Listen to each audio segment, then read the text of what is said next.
मगध देश की राजधानी पाटलिपुत्र में एक बहुत ही धनवान सेठ धनीराम रहता था। धनीराम के दो बेटे थे। बड़ा बेटा नरेश बहुत ही उद्दंड था और बुरे दोस्तों की कुसंगति में ढेरों बुरी आदतें उसमें भर गई थी। लोगों को बेवजह परेशान करना, चोरी करना और जुआ खेलना उसकी मुख्य बुरी आदतें थीं। लेकिन छोटा बेटा सुरेश बहुत ही नरम दिल और सबकी मदद करने वाला बहुत ही अच्छा लड़का था। सेठ धनीराम की पत्नी का कुछ सालों पहले ही स्वर्गवास हो गया था और सेठ धनीराम को काम धंधे से इतनी फुर्सत नहीं मिलती थी कि अपने दोनों बच्चों पर वह विशेष ध्यान दे सके। इसीलिए उन्हें बच्चों की अच्छाइयों और बुराइयों का जरा भी पता न था। किंतु बड़ा बेटा नरेश क्योंकि बड़ा था, पहला पुत्र था, इसलिए सेठ धनीराम को नरेश से अधिक प्रिय था और उस पर जरूरत से ज्यादा विश्वास था, जिसका अक्सर नरेश नाजायज फायदा भी उठाता था। जब भी वह कुछ भी गलत काम करता था, पिता द्वारा पकड़े जाने पर बड़ी ही धूर्तता से उसका इल्जाम अपने छोटे भाई पर डाल देता था, जिसके कारण निर्दोष होते हुए भी अक्सर सुरेश को पिता के हाथों से बुरी तरह पिटना पड़ता था। एक बार नरेश के बुरे दोस्तों में से एक ने नरेश से कहा, अरे यार, उज्जैन से एक बहुत बड़ा व्यापारी पाटलिपुत्र आया है, जो पास की ही एक धर्मशाला में रुका हुआ है। उसके पास सोने की 1000 से अधिक मुद्राएं हैं और उसे जुआ खेलने की बुरी लत है। अगर हमारे पास भी सोने की 1000 मुद्राएं हों तो हम सब मिलकर उसे जुए में हरा सकते हैं और फिर 1000 स्वर्ण मुद्राओं से अच्छा खासा व्यापार करके लाखों कमा सकते हैं। नरेश के बुरे दोस्तों ने उसे उकसा दिया कि किसी तरह वह अपने पिता के धन में से 1000 स्वर्ण मुद्राएं चुरा लाए। वास्तव में नरेश के दोस्त, जिसे उज्जैन का व्यापारी बता रहे थे, वह उन्हीं का एक शातिर जुआरी दोस्त था और नरेश के बुरे दोस्तों ने उस शातिर जुआरी के साथ मिलकर नरेश से हजारों स्वर्ण मुद्राएं धूर्तता भरी बेईमानी से जीतकर नरेश को लूटने की योजना बनाई थी।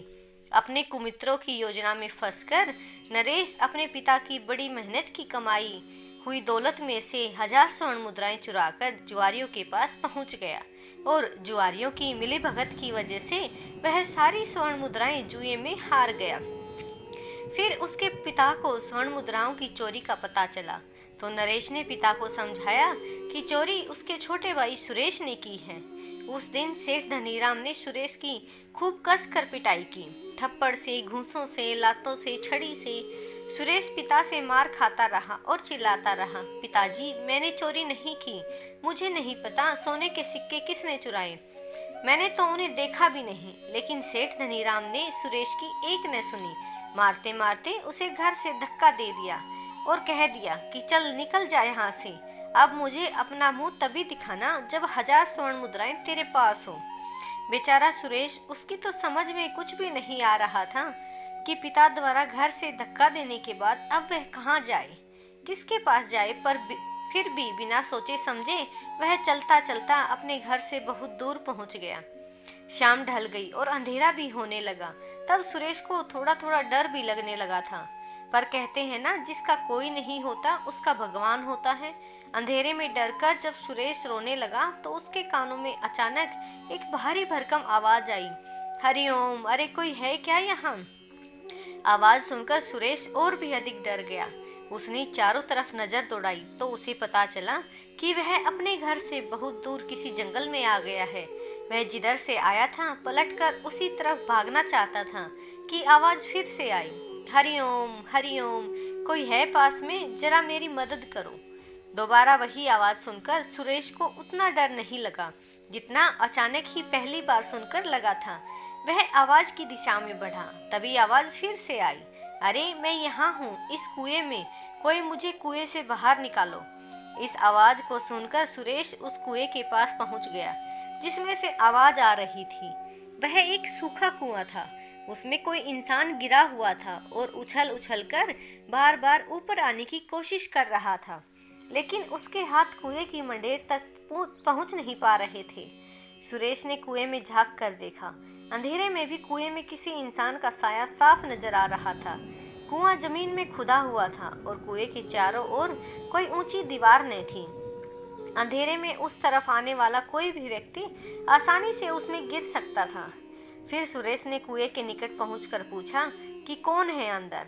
अंदर से आवाज आई, मैं हूँ बेटा। सुरेश ने भोलेपन से पूछा, पर तुम अंदर क्या कर रहे हो? आवाज फिर से आई, मैं अंदर गिर गया हूँ बेटा, मुझे बाहर निकालो। सुरेश बोला, लेकिन मैं तो एक छोटा लड़का हूँ, मैं आपको नहीं निकाल सकता। कुएं के अंदर से आवाज दोबारा आई कि ठीक है, तुम मेरी मदद तो कर सकते हो। अब सुरेश ने कहा कि हाँ, मदद तो कर सकता हूँ, लेकिन मुझे कुछ समझ नहीं आ रहा कि मैं आपकी मदद कैसे करूँ। तभी कुएं के अंदर गिरे हुए व्यक्ति ने कहा, देखो, तुम्हारे आसपास कोई रस्सी हो या कोई बेल हो जिसका एक सिरा तुम पकड़कर मुझे दे दो या कुएं में डाल दो जो मजबूत तने से बंधी हो, तो मैं उस पे लटक कर कुएं से बाहर निकल आऊंगा। सुरेश ने वैसा ही किया और वह रस्सी या बेल ढूंढने लगा। सुरेश ने कहा कि वह रस्सी या बेल ढूंढ रहा है, लेकिन इस कुएं के आसपास कोई भी रस्सी या बेल नहीं है। हाँ, कुछ दूरी पर थोड़े पत्थर जरूर पड़े हैं। कुएं के अंदर से आवाज आई, ठीक है बेटा, मेरी बात ध्यान से सुनो। यह एक सूखा कुआं है, ज्यादा गहरा भी नहीं है। अगर तुम पत्थरों को इसमें एक तरफ से गिराते रहोगे तो मैं उन पत्थरों को एक के ऊपर एक रखकर किसी तरह मंडेर थामकर कुएं से बाहर निकल आऊंगा। सुरेश ने कहा, ठीक है, मैं पत्थर ढूंढकर इसमें डालता हूँ। वह आसपास के पत्थर ढूंढकर और उसमें डालने लगा। उबड़ खाबड़ क्षेत्र था, इसलिए पत्थर उसको बहुत ज्यादा मिल गए थे और पत्थर छोटे बड़े हर प्रकार के थे। अब सुरेश ने कुछ अच्छे और समतल पत्थर ढूंढ कर कुएं में डालने शुरू कर दिए। जब वह काफी पत्थर गिरा चुका था तो अचानक ही अंदर से आवाज आई, बस अब रुक जाओ, मैं बाहर निकलने की कोशिश करता हूँ। सुरेश ने कुएं में पत्थर डालना बंद कर दिया। कुएं में गिरा हुआ व्यक्ति सुरेश के द्वारा गिराए हुए पत्थरों को कुएं की दीवार के साथ एक के ऊपर एक जमाकर कुएं का तल ऊंचा करने लगा और थोड़ी देर बाद जब उसे लगा कि अब वह पत्थरों पर चढ़कर कुएं से बाहर निकलने में सफल हो सकता है, तो वह पत्थरों पर चढ़कर कुएं के बाहर की जमीन पर हाथ जमाकर कुएं से बाहर निकल आया। कुएं से बाहर आते समय उसके साथ एक पोटली भी थी जिसे उसने कंधे से लटका रखा था। पोटली में उसे दक्षिणा में मिला हुआ बहुत सारा सामान था। बाहर आते ही सुरेश ने उस व्यक्ति से पूछा, आप इस कुएं में क्यों कूदे थे? व्यक्ति ने जवाब दिया, बेटा, मैं कूदा नहीं था, मुझे रतौंधी का रोग है। शाम होते ही मुझे ठीक से दिखना बंद हो जाता है। मैं इस जंगल पार के गांव में रहता हूँ। पाटलिपुत्र के एक यजमान के यहाँ सत्यनारायण की कथा का प्रवचन करने गया था। लौटते हुए दिखना कम हो जाने की वजह से इस सूखे कुएं में गिर गया। पर बेटा, तुम तो बहुत छोटे हो, तुम्हें तो इस समय अपने घर में होना चाहिए, तुम यहाँ क्या कर रहे हो? उस व्यक्ति ने सुरेश से पूछा। वह व्यक्ति कोई और नहीं, एक प्रकांड पंडित गंगाराम था। सुरेश को रोना आ गया। रोते रोते उसने बताया कि उसके पिता ने कैसे उसे मार मार कर घर से बाहर निकाल दिया है। सुरेश की सारी कहानी सुनकर वह पंडित गंगाराम गंभीर स्वर में बोला, क्या तुम मेरे साथ मेरे घर चलोगे बेटा? सुरेश ने कहा, अगर तुम मुझे खाना खिलाओगे तो मैं तुम्हारे साथ चलने को तैयार हूँ, क्योंकि मुझे बहुत भूख लग रही है। जब से पिताजी ने मुझे घर से निकाला है मैंने कुछ नहीं खाया है। पंडित गंगाराम ने कहा, हाँ हाँ जरूर, मैं तुम्हें भरपेट खाना खिलाऊंगा। सुरेश ने कहा, तो फिर मैं तुम्हारे साथ चलने को तैयार हूँ, और दोनों जंगल में से होते हुए घर की तरफ चल दिए। तभी पंडित गंगाराम बोले, बेटा, यह जंगल ज्यादा बड़ा और घना नहीं है, यहाँ खतरनाक जंगली जानवर भी नहीं है। तेज तेज कदमों से चलेंगे तो हम घंटे भर में घर पहुंच जाएंगे। तब सुरेश ने कहा कि जरा रुकिए, मैं इस कुएं के चारों तरफ एक पत्थर से बाड़ बना देता हूँ ताकि कोई भी और व्यक्ति इसमें इस प्रकार न गिरे। पंडित गंगाराम ने कहा कि यह तुमने बहुत ही अच्छी बात कही है बेटा, चलो हम दोनों मिलकर इस कुएं के चारों तरफ घेरा बना देते हैं। फिर सूखे कुएं के चारों ओर एक घेरा बनाने के बाद वे दोनों घर की तरफ चल दिए। पंडित गंगाराम जब घर पहुंचा तो उसकी पत्नी बड़ी परेशान घर के बाहर टहल रही थी। पति के साथ एक लड़के को देख उसने पूछा, यह लड़का कौन है जी? गंगाराम ने कहा, इसे तुम अपना बेटा समझ लो। हमारे विवाह को 12 बरस हो गए, किंतु ईश्वर ने हमें एक भी संतान नहीं दी। लेकिन हमारा दुख देखकर ही समझ लो, प्रभु ने यह लड़का हमें संतान के रूप में दे दिया है। पंडित गंगाराम की पत्नी यशोदा यह सुनते ही निहाल हो गई। उसने सुरेश को कलेजे से लगा लिया और खूब प्यार किया। उसे अपने हाथों से भर पेट खाना खिलाया। सुरेश भी गंगाराम और यशोदा का बेटा बनकर उन्हीं के यहाँ रहने लगा। वह दोनों की उसी तरह सेवा करता जैसे कोई सगा बेटा अपने माँ बाप की करता है। गंगाराम न केवल एक बड़ा विद्वान पंडित था, बल्कि आसपास उसकी टक्कर का कोई वैद्य भी नहीं था। मुश्किल से मुश्किल बीमारियों का चुटकियों में इलाज कर देने की औषधियों का उसे ज्ञान था। सुरेश को वह रोज शिक्षित करने लगा और एक दिन जब उसे महसूस हुआ कि सुरेश अब किसी भी मामले में उससे कम नहीं रह गया है, तो उसने एक दिन सुरेश से कहा, बेटा अब तुम जवान हो गए हो, विवाह योग्य भी हो गए हो। मैं चाहता हूँ कि अपने योग्य कन्या का चुनाव तुम खुद करो। हमारे गांव में तुम्हारे योग्य कोई भी कन्या नहीं है। सब की सब अशिक्षित और साधारण रंग रूप की हैं, जबकि तुम्हारे मस्तक और हाथ की रेखाएं बताती हैं कि तुम्हारा विवाह किसी बहुत ही सुंदर राजकुमारी से होगा। इसलिए मैं चाहता हूँ तुम यहाँ से पश्चिम की पहाड़ियों की दिशाओं में जाओ। उन पहाड़ियों में तुम्हें पीले रंग का गेंदे का फूल जैसा एक बहुत बड़ा फूल मिलेगा। वह फूल अपने पेड़ पर हर 12 वर्ष बाद उगता है और एक पेड़ पर एक ही फूल उगता है। तुम पेड़ से वह फूल तोड़ लेना। वह बेहद करामाती फूल है। उसकी खुशबू सूंघाने से ही बड़ी से बड़ी बीमारी दूर हो जाती है। उस फूल को तुम संभाल कर रखना। वह फूल हमेशा गीले कपड़े में रखोगे तो कभी मुरझाएगा नहीं और बरसों बरस उस फूल से तुम बीमारों का इलाज कर सकोगे। पर ध्यान रहे, पहाड़ियों पर चढ़ते उतरते वह फूल कहीं गिरा मत देना।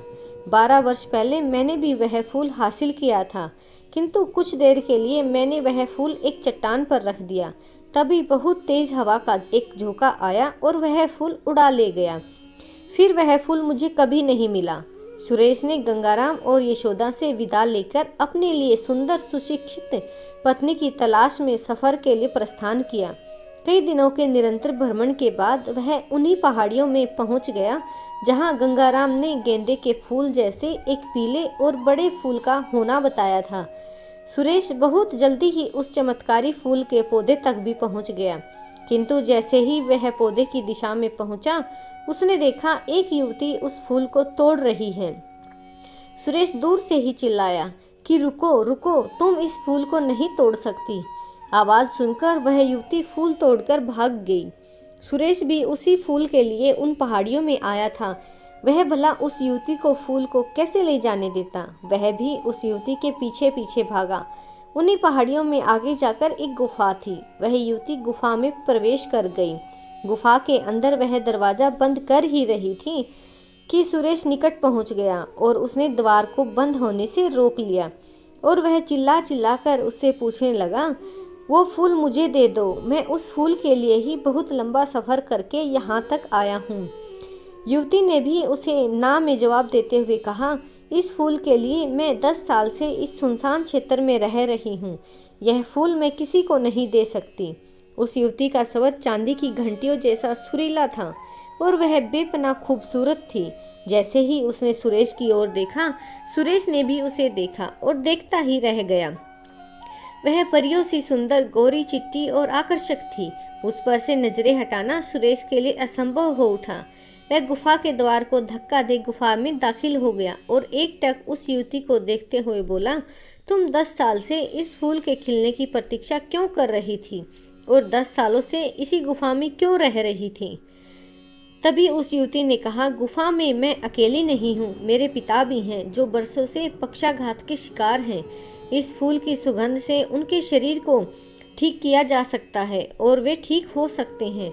यदि तुम्हें यह फूल चाहिए तो मैं तुम्हें दे सकती हूँ, किंतु अपने पिता को स्वस्थ करने के बाद। तब सुरेश ने कहा, मैं तुम्हारे पिता से मिलना चाहता हूँ। वह युवती उसे गुफा में काफी अंदर तक ले गई। एक स्थान पर पहुंचकर सुरेश ने देखा, पत्थर की एक चारपाई पर एक वृद्ध व्यक्ति निठाल पड़ा है। वहां गुफा की दीवारों में बने 2 आलों में बहुत तेज प्रकाश उत्सर्जित करने वाले चमकदार हीरे रखे थे, जिनसे सारी गुफा में रोशनी फैली हुई थी। उस युवती ने अपने पिता को सुरेश के बारे में बताया कि यह युवक मुझे चमत्कारी फूल नहीं लेने दे रहा है और इससे चमत्कारी फूल की ज्यादा जरूरत लग रही है।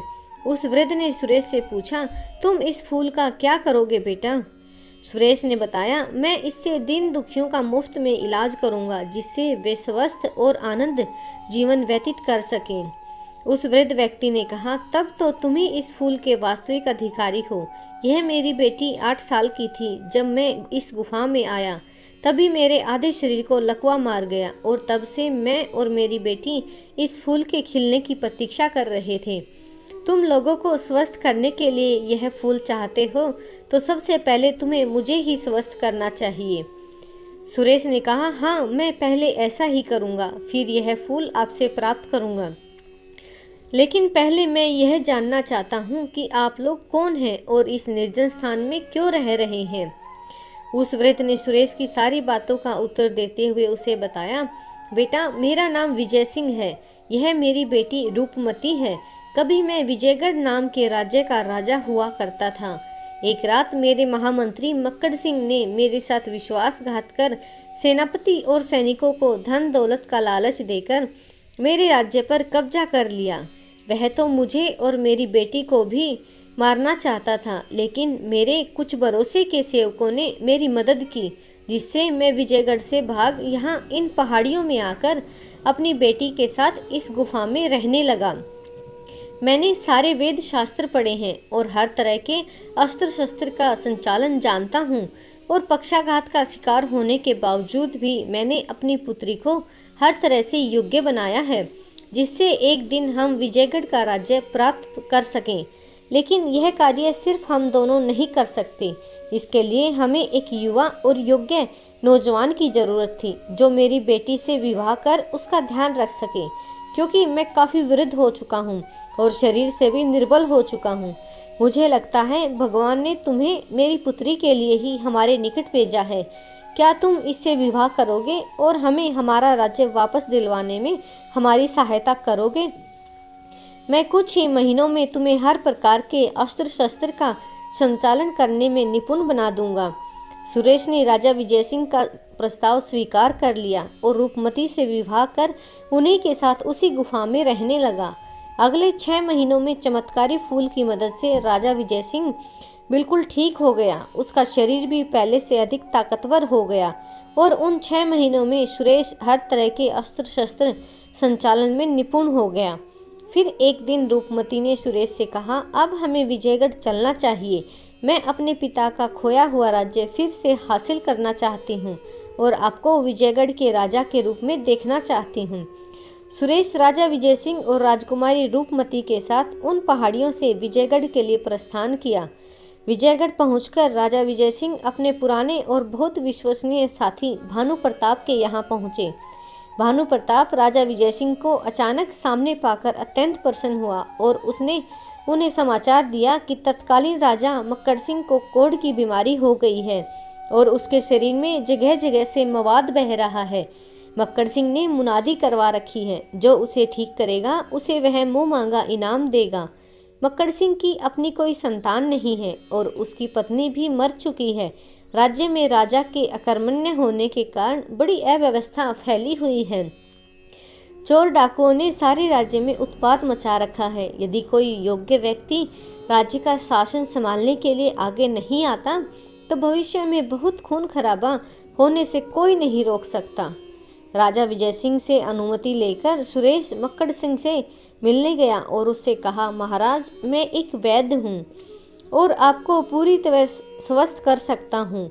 आपने घोषणा की है कि जो व्यक्ति आपको स्वस्थ करेगा उसे आप मुंह मांगा इनाम देंगे। क्या यह सच है? मक्कड़ सिंह ने कहा, हाँ, यह बिल्कुल सच है। सुरेश बोला, तो ठीक है, आपको स्वस्थ करने के बदले मुझे आपका राज्य चाहिए। आप अपने सभी मंत्रियों और दरबारियों को बुलाकर अपना राज्य मुझे सौंप दें और आश्वासन दें कि स्वस्थ होते ही आप संन्यास ग्रहण कर लेंगे और विजयगढ़ छोड़कर कहीं दूर चले जाएंगे। सुरेश की शर्त सुनकर मक्कड़ सिंह को क्रोध आ गया और वह कुछ कहने ही वाला था कि सुरेश फिर से कह उठा, वैसे मैं चाहूँ तो अभी इसी समय तुम्हें मारकर विजयगढ़ का राजा बन सकता हूँ। विजयगढ़ के पुराने महाराज विजय सिंह भी मेरे साथ हैं। वह मेरे ससुर हैं। उनकी पुत्री मेरी पत्नी है, लेकिन मैं यह राज्य बिना एक भी खून की बूंद बहाए प्राप्त करना चाहता हूँ और तुम्हें तुम्हारे पापों का प्रायश्चित करने का अवसर भी देना चाहता हूँ।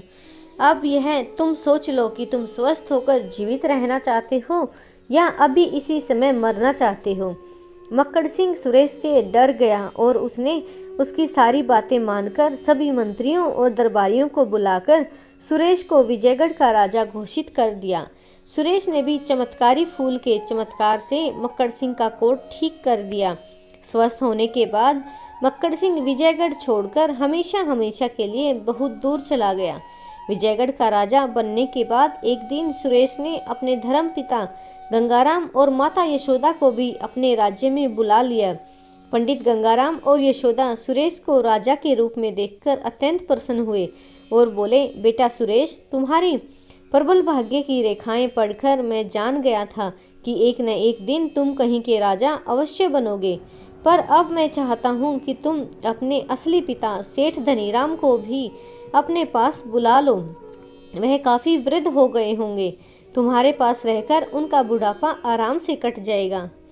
सुरेश ने क्रोध में आते हुए कहा, नहीं, बिल्कुल नहीं।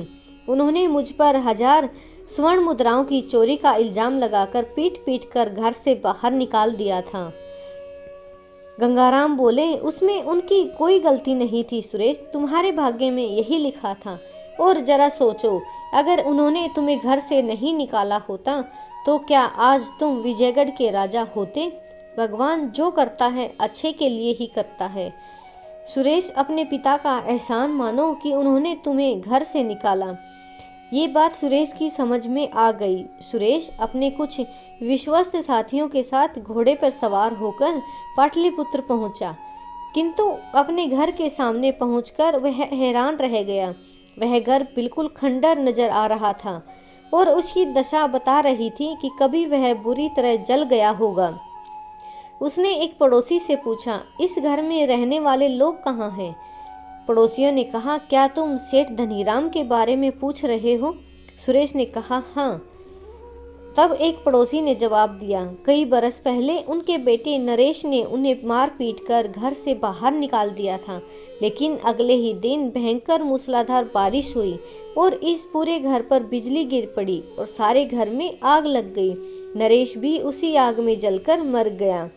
सुरेश ने पूछा, और सेठ धनीराम का क्या हुआ? पड़ोसी ने बताया, वह पास के मंदिर के बाहर बैठे भीख मांगते हैं। जब सुरेश पड़ोसी के बताए मंदिर तक पहुंचा तो यह देख उसके दिल को धक्का सा लगा कि उनका शरीर लकड़ी की घुन की तरह खपच्ची जैसा जर्जर नजर आ रहा था।